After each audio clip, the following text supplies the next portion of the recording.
Depth of the Quiet, Episode 1. Welcome to the quiet.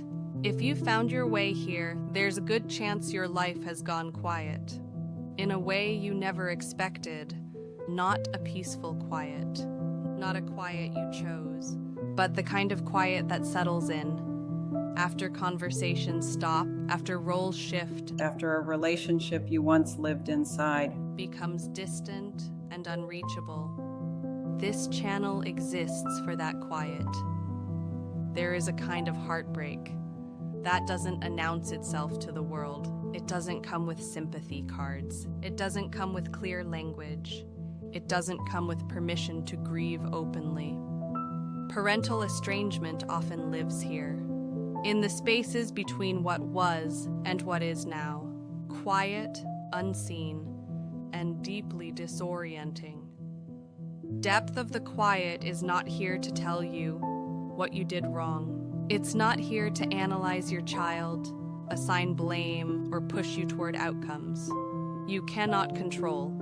It's not here to promise reconciliation or insist that healing follows a predictable timeline.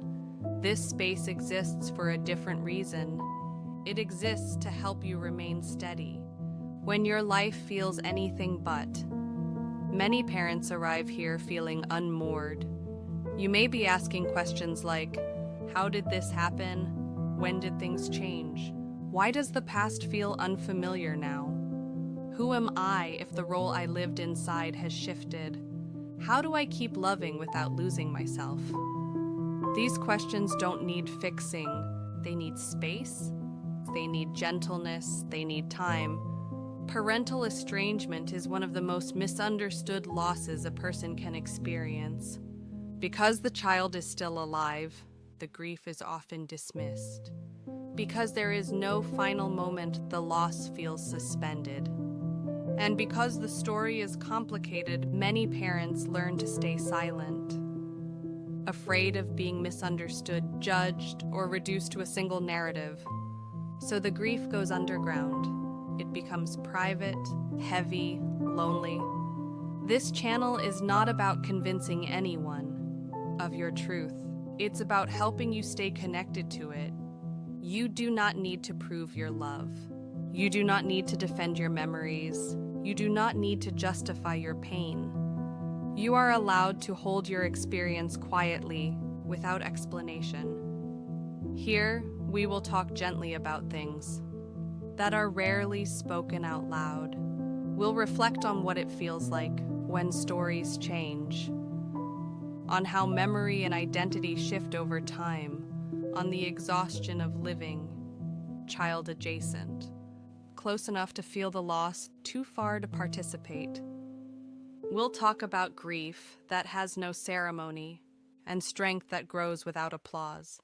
We'll talk about releasing shame that never belonged to you, and about how to live a meaningful life. Even when answers don't come, this is not a place for urgency. You don't need to take notes.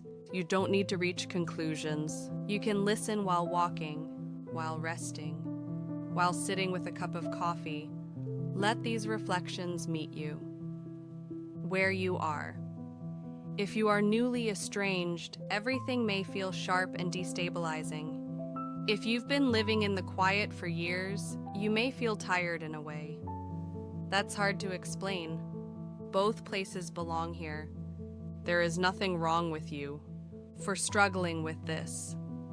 Nothing weak about still caring. Nothing broken about missing someone who is still alive. This experience reshapes people. Not because they failed, but because it demands a kind of emotional endurance most people never have to develop. And yet, even here, there is depth.